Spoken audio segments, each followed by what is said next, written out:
Okay, nice. So happy third week of Lent, everybody. How are you all doing on your abstinence commitments? You know, what we decided to give up. I see some embarrassing looks, some maybe tentative. Yay, Mary's over there. She's got hers going on, whatever they are. There we go. See, I'm getting some response now. Y'all doing good. Mine was to abstain from negative self-talk and judging others for 40 days. You know, I've yet to get through a day. But I've still got some time left. So I thought I'd talk about that today. Our Lenten booklet is about Jesus honoring his calling this week, and not just his calling to ministry, but it was a calling to, much more than that, calling to the death, if necessary. And it focuses on Jesus' time in the Garden of Gethsemane, when he was no doubt being tormented by his inner critic, his inner dragon. The Gospels of Matthew, Mark, and Luke all have an account of what happened in the Garden of Gethsemane. That was right after the Passover meal. Jesus and his disciples celebrated Passover in the upper chamber, and then Jesus led them to the nearby Mount of Olives, where they were just going to chill. I guess they go up there and drink some wine, talk about life in the Mount of Olives. But all three accounts of this story mention that Jesus was distressed, agitated. Luke said he was even grieving when they got to the Mount of Olives. And of course, he had good reason to, right? He had just eaten his last meal, his Passover meal with his disciples. He had told the disciples of his fate, what was going to happen, washing their feet. Judas was revealed as the traitor, so the story goes. And it was really sinking in now just what was going to happen. Jesus had already left to go betray him to the chief priests. So they could be back at any minute. And he knew that as soon as those guys get back, it was going to be all over. This was his last opportunity to escape, if he wanted to. He could escape into the darkness of the olive groves, just be lost, and be gone with it. And I'm sure, he needed to have some alone time to think about this. Is this what I really want to do? So no doubt there was a voice in his head, right, at that moment, saying, hey, man, you don't have to do this. You just slip right out, grab Mary and the kids and hop a boat to France. You don't have to stick around for this. Are you sure you have to die to make your point? That was all going on in his head. But he eventually surrendered to his fate, to his calling. See, Jesus had already tamed his dragon in the desert. I don't know how long before that this was. But to understand that the inner critic is a fear-based voice, but it's always trying to protect you from by talking you out of taking any chances, taking any risks that might upset the status quo. That's what the ego loves, the status quo. It will do anything to protect it.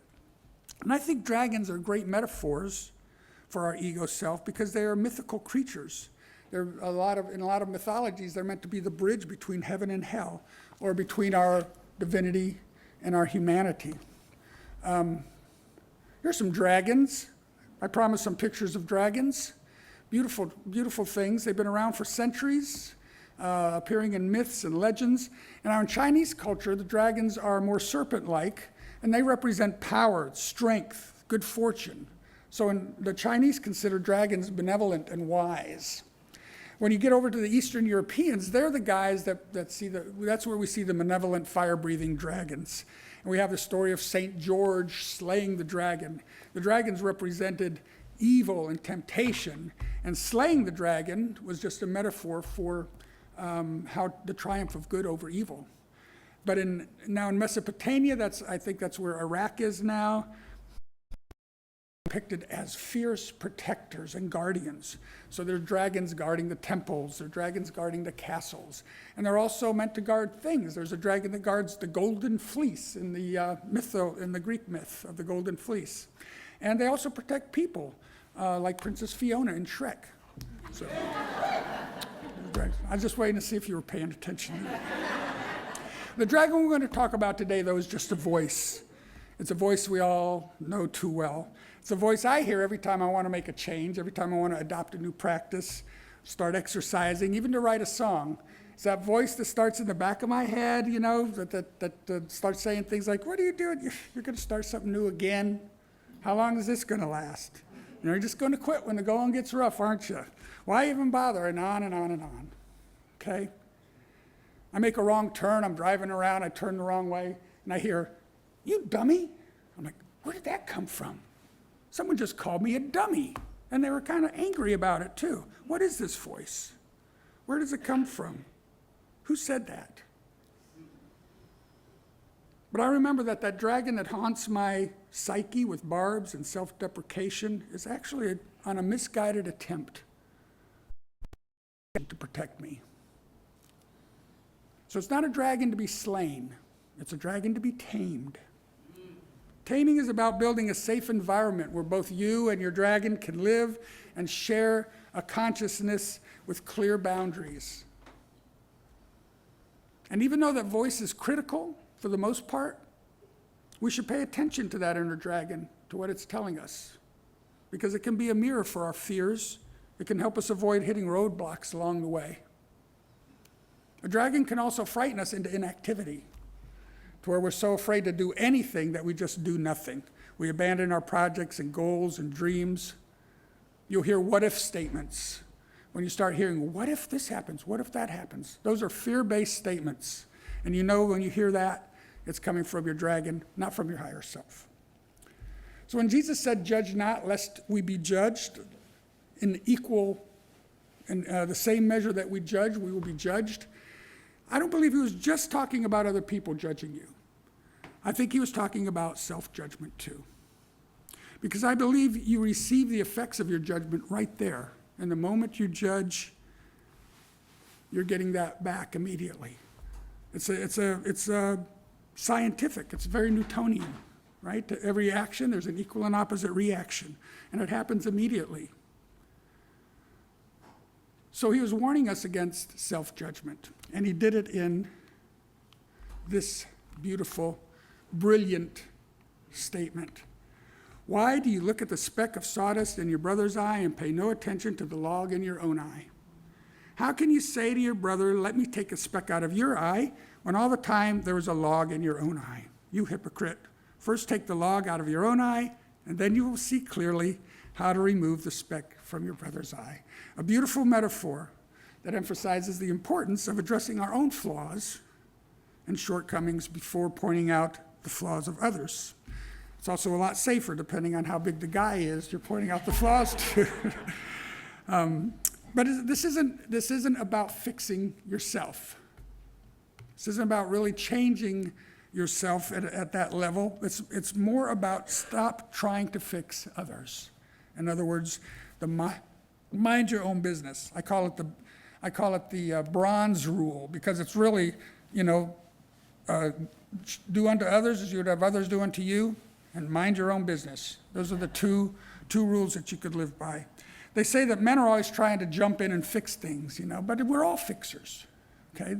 The men like to fix the physical things going on. Women like to also fix things. They like to take that lump of raw clay and mold it into the perfect mate, the perfect husband, like Paula did.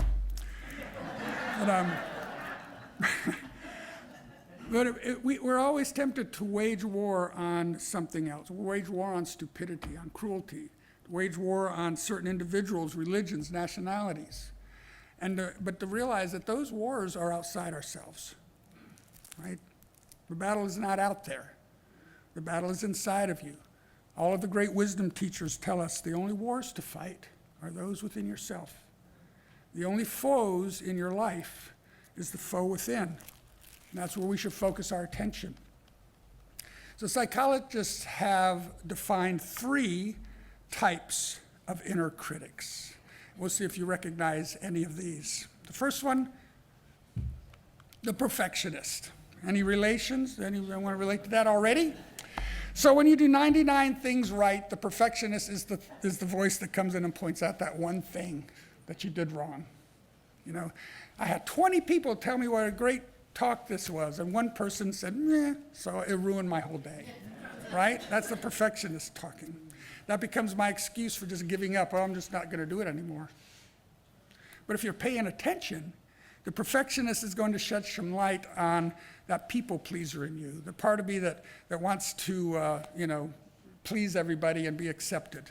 And that one thing becomes my excuse, for giving up and invalidating the other 99 things that I did. The taskmaster is the second one. This is mine. So this is relentless, always pushing me harder, always saying it's not enough work. Whatever I do is never enough. Even when I go to bed, I hear, did you get enough done today? Are you ready? Maybe you should get up, spend another half hour working before you go to sleep. Just relentless. And it's usually keeping me busy with just busy work, stuff that doesn't progress my goal. It's usually just keeping it busy. Eventually I wear down doing little busy work and I quit on it. So the taskmaster, what I can learn from my taskmaster is how to be organized, how to prioritize a to-do list, how to stick with it. And the last one, the third one, is the guilt tripper. That's the Jewish mother in us, okay? And it judges you on your standards of behavior from your past. Okay, the guilt tripper uses shoulds, should'ves. You should have done this, should have done that, to taunt you about those things that you're still holding, your past regrets, your unforgivenesses, your resentments, or the actions that still come back to you. But what you learn from your guilt tripper is that you can see the parts of your past that are still coming back to haunt you, the parts of your past that still trigger negative patterns in your present life. And you can do something about them and work on releasing them. So you see, having an inner critic is not bad. It's just like our egos. We need our inner critic. We can learn from it. When Jesus was being tempted in the desert by Satan or by his inner dragon, his ego, he didn't slay the dragon. He didn't slay that dragon. He tamed it. He said, "Get thee behind me." In other words, you're not in charge anymore. Just stay back there. I'm in charge now. But if you're striving for wholeness in your mind, body, spirit wholeness, we know that we have to accept all parts of ourselves, the good, the bad, and the ugly, the dark sides, the shadows, and the light. And we have to create this space where all those aspects of our consciousness can be integrated and live in harmony within ourselves. And we allow them to express themselves however they want, but none of them can be in control. You're the one in control. See? So it's not about cutting out the bad and the ugly, getting rid of it. It's really about inviting them in, showing them their guest room. Here you are, here's where you'll be staying, my inner critic. Lights out at 10, breakfast at 8, no loud music. If you hear me up in the middle of the night, please don't try to come and help me. So make your inner critic welcome in your consciousness. So here's 5 ways. I was just talking to Heidi, so we always need to get a little takeaway. 5 ways to tame your inner dragon.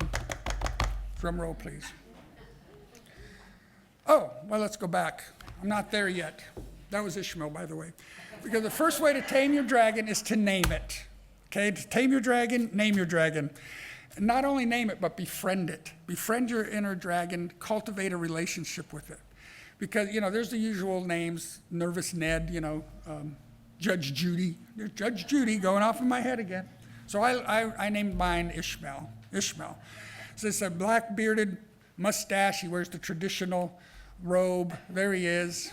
He's got the shamat on his head. And there he is, looking very furtive and alert. He's ready to rescue me from my stupid dreams and aspirations. And he sounds a lot like me, but he says things I would never say out loud. And, even to my worst enemy, if I had one. And by observing Ishmael, by befriending him instead of resisting him, I begin to feel like we have secrets together. Oh, Ish knows he knows everything. He knows me better than most people do. He knows my dreams, my aspirations. He knows my buttons. He knows my Achilles heels. He knows what buttons to push. And that helps me have a less contentious and possibly even constructive relationship with him. The next thing is to challenge. I don't know what I have next. Oh, here we go. So name it. Anybody name their inner critic? Do you have a name for yours? Yes? Do you want to share? Sure. What is it? Can I read my little thing? Oh. It's really cute. I call it never-ending story fan fiction. Alcor, which is an actual star in the heavens. The red dragon, the forgotten one.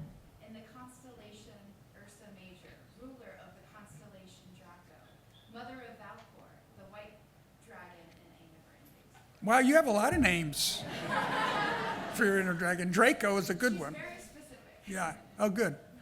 Yeah, Draco is a Latin root for the devil. So challenging your inner critic. That's the next thing to do to tame it. Thank you. There we go. So challenge your dragon. This is what Jesus did.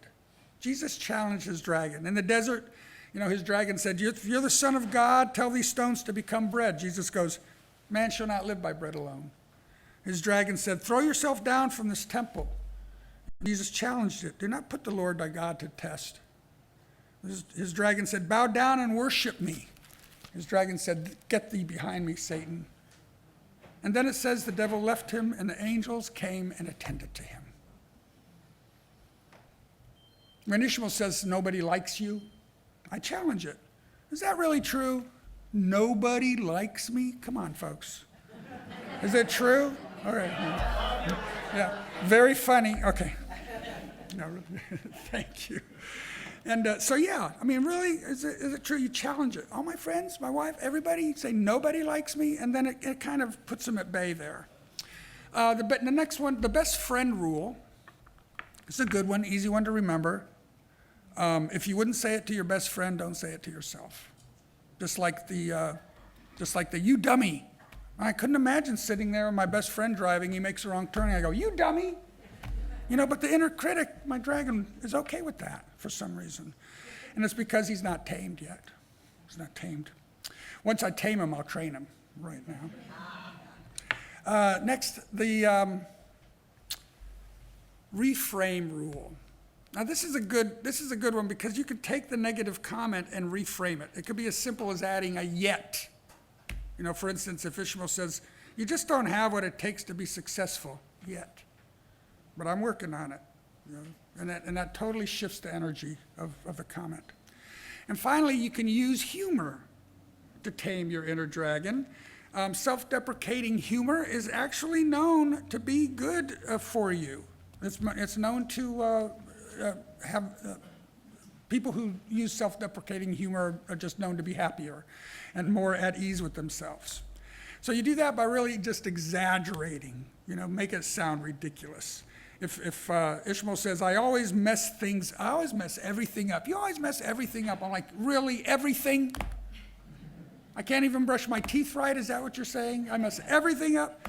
And just exaggerate it until it sounds ridiculous. And it can also help in situations where people are going against, criticizing you.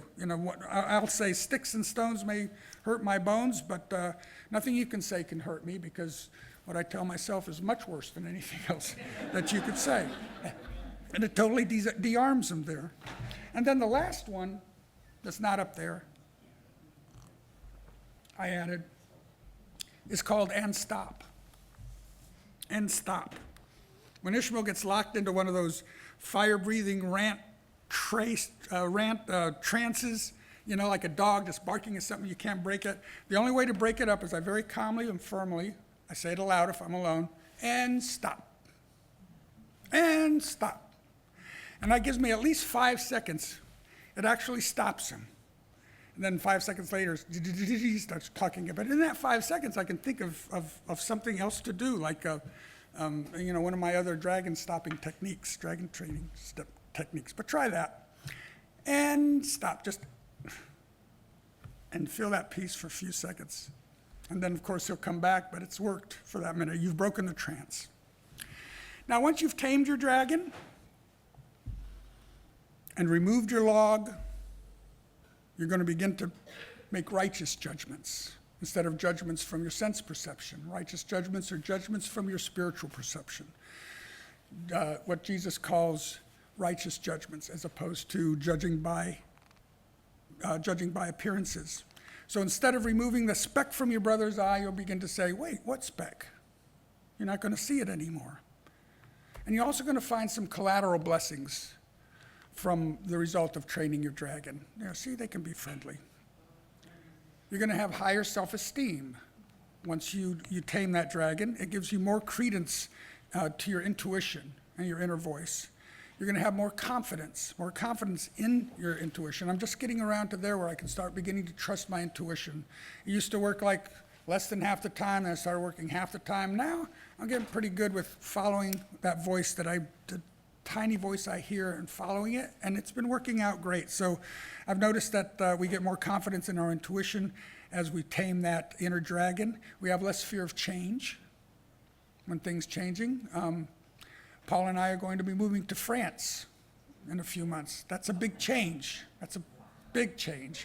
And being able to, I don't need the inner critic telling me I can't do it or it's not the right thing to do. We've decided and we are moving. I'll tell you about that if you'd like later. But more harmonious relationships with others. Of course, when you're not judging another person, when you're not seeing the faults in them, when you're working on your own self, you're going to have much more harmonious relationships with others. And you're going to get this infectious mood of expectation that's going to attract like-minded people and opportunities into your life. So don't get impatient, because this is a lifelong practice. You're always going to have the inner dragon there, but it may come a time when he no longer speaks to you. There may come a point where you no longer need that inner dragon. The duality within you will become one, and there'll just be you left, just that real bright, brilliant light of you after the dragon is tamed. So consider that while we go into a little time of meditation. And I want us to sink into that idea as we take our breath, sink into our chairs, and just think a little bit about that idea of that voice inside of us. What is it? Where does it come from? And you may even come up with a name during the meditation. So just take a few breaths. And we know that every time we exhale, we bring our attention into this moment. We become one, we're connected in the one mind.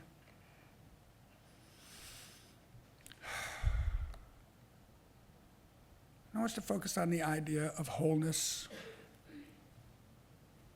accepting the good, the bad, and the ugly about us, and integrating them into a unitive consciousness. Think of it as a country where everyone is welcome, everyone can live, and all ideas are heard.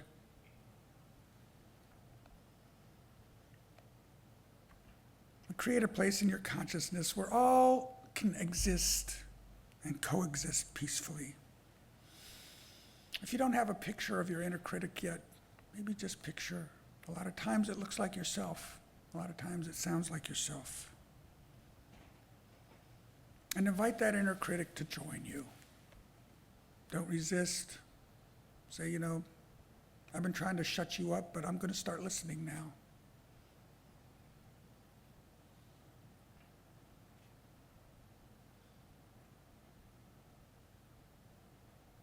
Instruct your inner critic into this meditation and just invite it to sit quietly. Just sit quietly while we go into the silence. And feel that voice of yours just calm down. I try to picture like a dog when I say sit and the dog lays down at my feet and doesn't bother me for just a few moments.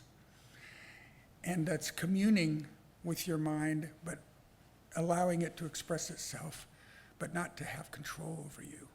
So in this few moments in the silence, let's just feel the harmony, unity, that you are one with that critical voice, because it is your voice.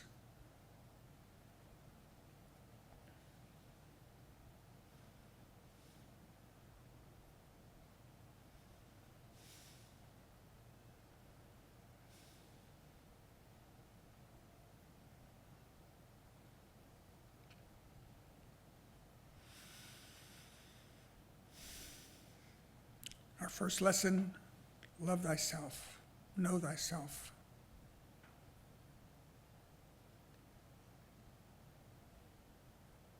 Accept thyself. Anything that's going on inside of you came from you, is part of you. You don't want to get rid of it. You don't want to slay it. We want to tame it.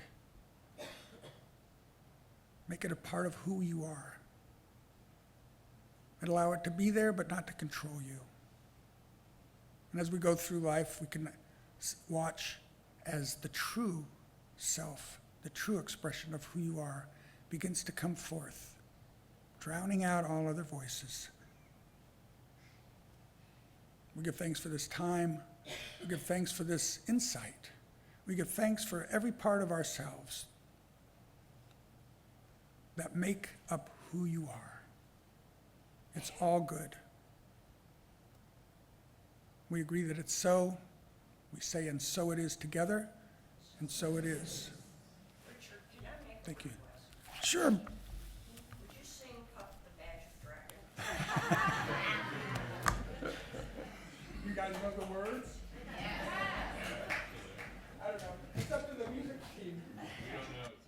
I don't know. I don't know. But I will do this song. I know the tune because I remember when I was a little kid. Yeah.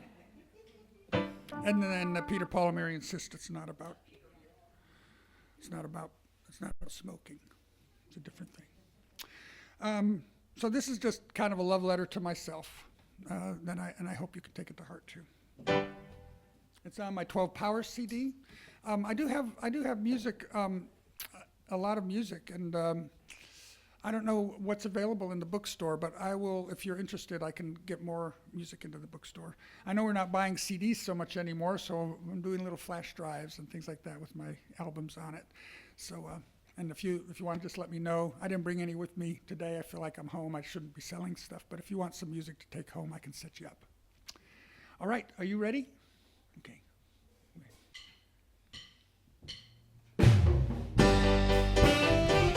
A little doo-wop on the streets of Philly.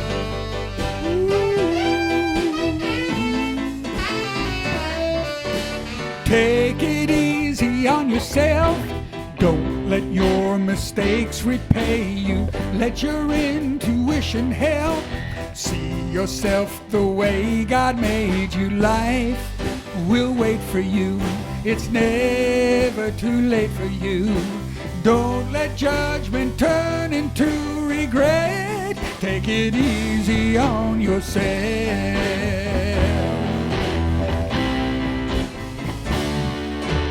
When you feel you've wasted time and failure is your only notion, you can always change your mind.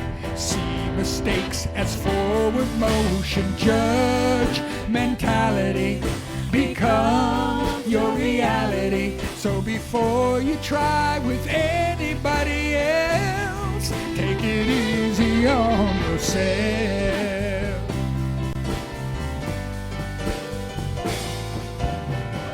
Don't punish yourself, though the world around you will always put you to the test.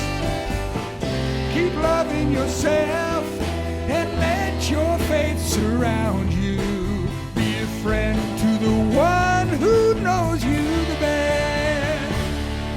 'Cause judgmentality becomes your reality. Judgmentality becomes your reality. Just take it easy on yourself. Let your mistakes repay you. Let your intuition help. See yourself the way God made you. Life will wait for you. It's never too late for you. Before you try with anybody else, take it easy on yourself. Take it easy. Take it easy on yourself. Take it easy. Take it easy on yourself. Take it easy. Take it easy on yourself. Take it easy on yourself.